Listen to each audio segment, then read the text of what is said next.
Hello friends, आज हम बात करने वाले हैं टाइफॉइड वैक्सीन के विषय में। टाइफॉइड वैक्सीन सरकारी टीकाकरण कार्यक्रम के तहत नहीं दी जाती है, ये प्राइवेट में उपलब्ध है और बहुत अच्छी वैक्सीन है। तो इसी विषय में हम बात करने वाले हैं कि ये वैक्सीन कितनी कारगर है, कितनी इफेक्टिव है, इसमें कों बूस्टर लेने की ज़रूरत है या नहीं है, किस उम्र के बाद के बच्चे वैक्सीन ले सकते हैं, अगर हमें पहले से टाइफॉइड हुआ है या हमारे बच्चे को, तो भी क्या उसे वैक्सीन लेनी चाहिए, क्यों हमें टाइफॉइड वैक्सीन लेनी चाहिए, और आखिर में क्या बच्चों के अलावा वयस्क लोग भी टाइफॉइड वैक्सीन ले सकते हैं। तो इन डिफरेंट पॉइंट्स पे आज हम बात करेंगे। आपके YouTube channel Joyful Parenting with doctor Timir में आप सभी यंग पेरेंट्स का स्वागत है। तो दोस्तों, जैसे कि मैंने आपको बताया कि ये वैक्सीन अभी सरकारी टीकाकरण कार्यक्रम का हिस्सा नहीं बनी है। उम्मीद करना चाहिए कि जल्दी ही बन जाएगी, लेकिन जब तक ये नहीं बनी है तब तक ये प्राइवेट में उपलब्ध है, तो आप इसे यूज़ कर सकते हैं। तो पहला सवाल यही होता है कि आखिर कितनी कारगर वैक्सीन है, कितनी इफेक्टिव है। तो दोस्तों, इसका आंसर है कि ये बहुत इफेक्टिव वैक्सीन है। पहले इसके एक सेकेंड डोज और 5 साल में एक बूस्टर डोज वो भी दिया जाता था, लेकिन अभी इंक्रीजिंगली देखा गया कि इतने तक की कोई ज़रूरत नहीं है और एक डोज भी बहुत इफेक्टिव है लाइफ लॉन्ग इम्यूनिटी देने के लिए। तो आप इसे एक बहुत इफेक्टिव वैक्सीन मानिए जो कि ज़िंदगी भर के लिए आपको टाइफॉइड से प्रोटेक्ट कर सकती है। क्या इसमें 2 साल की उम्र में या बाद में कभी बूस्टर डोज लेने की ज़रूरत है? तो दोस्तों, आज की तारीख पे ना तो वर्ल्ड हेल्थ ऑर्गेनाइजेशन ना इंडियन एकेडमी ऑफ पीडियाट्रिक्स ऐसा कहती है कि किसी बूस्टर डोज की ज़रूरत है। तो अभी हम यही मान सकते हैं कि एक डोज ही ज़िंदगी भर के लिए पूरा इफेक्टिव रहती है।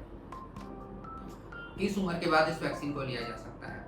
तो कोई भी बच्चा जो कि ज़्यादा बड़ा है वो इस वैक्सीन को ले सकता है।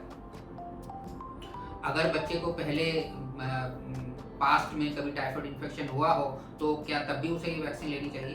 तो आंसर है जी हाँ, बिल्कुल लेनी चाहिए, क्योंकि टाइफॉइड एक बार होने पर भी फ्यूचर के लिए इम्यूनिटी प्रोवाइड नहीं करता। एक बार टाइफॉइड होने के बाद ऐसा नहीं कि दोबारा नहीं होगा। तो अगर टाइफॉइड हुआ है बच्चे को तो एक डेफिनेट इंटरवल के बाद बच्चा टाइफॉइड का वैक्सीन ले सकता है। क्यों हमें हमारे बच्चों को टाइफॉइड की वैक्सीन देना चाहिए? तो दोस्तों, इसका सबसे साधारण कारण तो यही है कि टाइफॉइड हमारे इंडियन सब कॉन्टिनेंट पे एक बहुत ही कॉमन प्रॉब्लम है। तो ये एक आप ऐसा सोच सकते हैं कि भाई इससे जान को खतरा नहीं है, लेकिन कम से कम आपका जो है स्कूल एब्सेंटिज्म बढ़ जाता है टाइफॉइड के चलते। दूसरी और बहुत ज़रूरी बात यह है कि इंक्रीजिंगली टाइफॉइड में जो दवाइयाँ हैं वो कारगर साबित नहीं हो रही है। 20-25 साल पहले तक इवन ओरल मेडिकेशन भी, जो टैबलेट्स भी टाइफॉइड में काम करते थे, लेकिन आज की तारीख में जो मल्टी ड्रग रेजिस्टेंस जिसे हम कहते हैं, इंक्रीजिंगली एंटीबायोटिक्स को जो है इसमें कामयाब नहीं है। तो बहुत गिनती की अब दवाइयाँ रह गई हैं। टाइफॉइड का मतलब आप ये तो मान के चलिए कि भर्ती होना ही पड़ेगा बुखार कम करने के लिए, और उसमें भी बहुत सारी दवाइयाँ हैं जो कि अब काम नहीं करती हैं। तो ये मल्टी ड्रग रेजिस्टेंस पैटर्न को देखते हुए भी आज की तारीख में टाइफॉइड वैक्सीन ही हमारे पास एक बहुत कारगर तरीका है टाइफॉइड से बचने का। क्या बड़े भी इस वैक्सीन को ले सकते हैं? तो आंसर है जी हाँ, बिल्कुल ले सकते हैं। पहले रिकमेंडेशन ये था कि 60 साल की उम्र तक के लोग भी इसको ले सकते हैं, लेकिन प्रेजेंट रिकमेंडेशन ये है कि 45 साल के तक की एज के एडल्ट्स भी इस वैक्सीन को ले सकते हैं। डोज सेम रहता है, 1 शॉट फॉर लाइफ। तो दोस्तों, आज हमने बात की टाइफॉइड वैक्सीन के विषय में। मुझे उम्मीद है कि ये जो जानकारी है ये आपके लिए अच्छी साबित होगी, आपके लिए यूजफुल साबित होगी। वीडियो को देखने के लिए आप सबका धन्यवाद।